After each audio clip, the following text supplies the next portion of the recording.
앞에 욥기 29에서 30장에서는 욥은 과거 자신이 누렸던 축복된 삶과 의로움, 영광을 현재의 비참한 고난과 대조하면서 자신의 고난에 대하여 부당함을 호소하고 있습니다. 그리고 31장에서는 보다 구체적으로 자신의 의로움을 주장하며 고난의 부당함을 역설함과 자신의 의를 근거하여서 하나님의 공의로운 구원 역사에 대한 소망을 나타내고 있습니다. 특별히 욥은 자신의 의로움을 나열하는 가운데 만약 자신이 그렇지 못할 경우라는 마음으로 이야기하고 있죠. 특별히 31장에는요 만약, 만일이라는 단어가 8번이나 등장하면서 그에 대한 마음을 나타내어주고 강조하고 있습니다. 이렇게 자신이 그렇지 못할 경우에는 재앙과 심판 그런 것들이 임한다고 반복하며 여전히 자신의 결백을 강력하게 주장하는 욥을 보고 있습니다.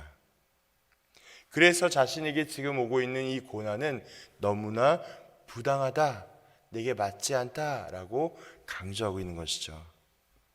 물론 우리 하나님께서도 욥의 의로움을 인정해 주셨습니다. 어디에서 볼 수 있을까요? 욥기 1장 8절에 보면 욥에 대해서 온전하고 정직하고 하나님을 경외하며 악에서 떠난 자라고 하나님께서 인정해 주셨습니다. 그래서 욥의 의로움을 인정해 주셨듯이 이런 욥의 주장 그 자체는 거짓이 아닌 사실이 분명합니다. 하지만 욥의 주장을 바라보게 될 때에 두 가지 신앙적인 한계를 부딪히게 됩니다. 첫 번째는 욥은 불완전한 인간으로 완전하신 하나님 앞에 자신의 의로움을 고집하며 내세우고 있는 영적인 교만함을 보이고 있습니다. 다시 말씀드린다면 욥은 불완전한 인간으로서 완전하신 하나님 앞에 자신의 의로움을 고집하면서 자신의 영적인 교만함을 보여주고 있죠. 실제적으로 하나님 앞에 설 수 있는 사람이 누가 있겠습니까? 하나님 앞에 바로 설 수 있는 사람은 이 세상에 아무도 없습니다. 오직 하나님의 은혜가 있어야 가능하기 때문인 것이죠. 하나님의 은혜 없이는 단 한순간도 살아갈 수 없는 가장 불완전한 존재가 바로 우리이기 때문입니다. 그래서 하나님께서는 가장 불완전하고 하나님 앞에 감히 설 수 없는 우리 모든 존재를 온전히 설 수 있도록 해주셨습니다. 어떻게 가능할까요? 그것은 오직 예수 그리스도로 인하여 가능하게 하셨습니다. 예수님께서 단번에 죽으시고 예수님께서 단번에 부활하심으로 말미암아 죽음과 부활이 우리를 온전하게 세우시고 하나님 앞에 당당한 또한 자녀로 세우셨음을 깨닫게 됩니다. 다음 두 번째는 신앙적인 한계의 두 번째는 욥도 세 친구들과 함께 하나님의 공의로우신 주권적 섭리를 하나님의 주권의 섭리를 깨닫지 못하고 현실적인 인과응보의 생각을 완전히 벗어나지 못한다라는 것입니다. 즉 3절에 보니까 불의한 자에게는 환난이 있겠느냐 행악자에게는 불행이 아니겠느냐라는 말씀이 나오는 것처럼 불의한 자에게 마땅한 환난과 재앙이 의로운 자신에게 임한다라는 것은 부당하다라는 식의 불평이 하나님의 공의로움의 뜻과 원리를 정확히 깨닫지 못하는 모습으로 보여집니다. 마치 이 땅에서 악인에 대한 심판과 의인에 대한 영광이 완성되어야 하는 것처럼 신앙적인 무지함을 보여주고 있는 것이죠.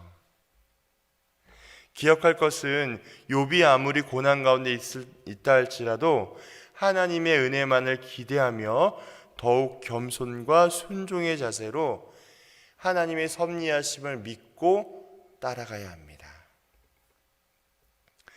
이렇듯 욥은 세밀하게 감찰하시는 하나님 앞에서 자신의 행위뿐만이 아니라 그 마음까지도 의롭다고 주장하므로 자신의 온전함을 결백하고 있습니다.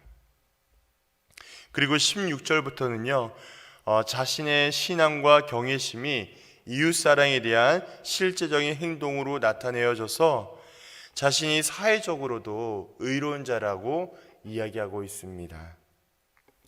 이러한 욥의 주장은 그를 불의하다라고 모함했던 친구들의 주장과 대조를 이루게 되면서 결국 욥에 대한 친구들의 정죄가 분명한 거짓임을 증명하고 있습니다. 그래서 구체적으로 욥이 가난한 자나 고와 과부를 외면하거나 학대하지 않고 돌보았다는 것을 보여주고 있는데, 이것은 하나님의 백성으로 부름받은 모든 자에게 실천해야 할 의무이며 명령이기 때문입니다. 욥은 이러한 사회적 의를 지킴으로 그 일을 명령하신 하나님에 대한 경외심을 가지고 성실히 순종하였습니다. 이러한 욥의 모습은 오늘날 우리에게 적지 않는 교훈함을 주고 있는 상황인 것이죠. 성도는 단순히 추상적인 신앙을 가지고 있는 것이 아니라 보다 구체적이고 또한 실천적인 신앙의 자세를 가져야 합니다. 즉 하나님을 경외하는 우리가 오히려 사회적으로 힘없고 소외된 자들을 외면하거나 멸시하지 않고 학대하고 있는 것은 아닌지 돌아보아야 합니다. 그리고 자신의 삶을 통하여 구체적으로 점검하고 기억해야 합니다. 하나님의 은혜와 사랑을 받고 누린다라면 그 사랑을 다른 사람을 향하여 베풀고 섬기고 실천해야 합니다. 그것이 받은 은혜와 사랑을 기억하는 것이며 하나님의 말씀과 계명을 지키는 모든 자이기 때문인 것이죠.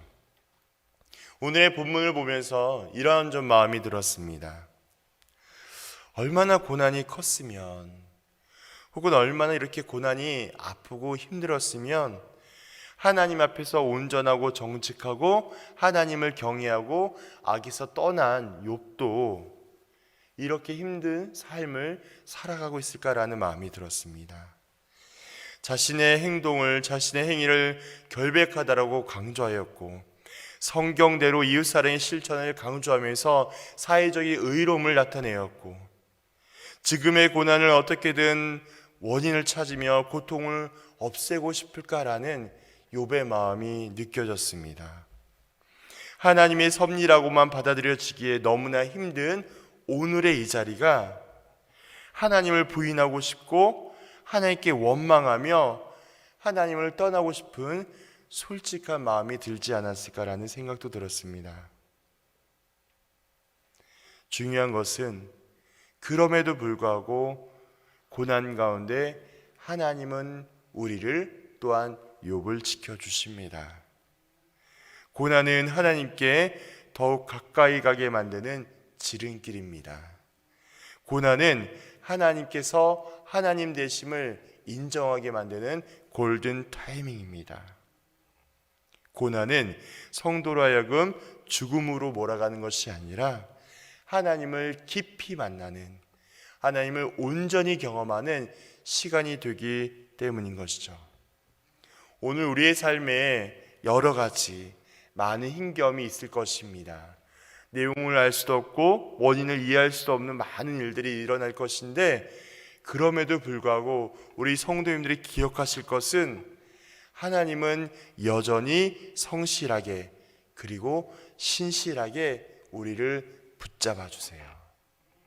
그러므로 하나님의 이 은혜가 하루를 지탱하여 주고 하나님의 섭리하심이 우리를 붙잡아 주며 하나님의 말씀으로 위롭고 또한 승리하는 저 우리 성도님들 되기를 그리스도의 이름으로 축복합니다.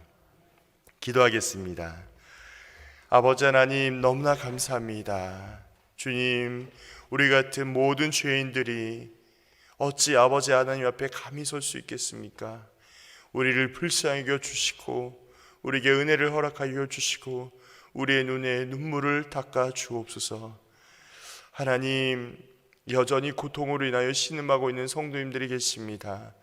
질병으로 인하여, 문제로 인하여, 어려움으로 인하여 답답한 마음을 해결하지 못하여서 전전긍긍하고 있는 우리 성도님들을 불쌍히 여겨주시고 하나님 응답하여 주시고 가장 좋은 것을 응답하여 주시고 채워주시고 역사하여 주옵소서.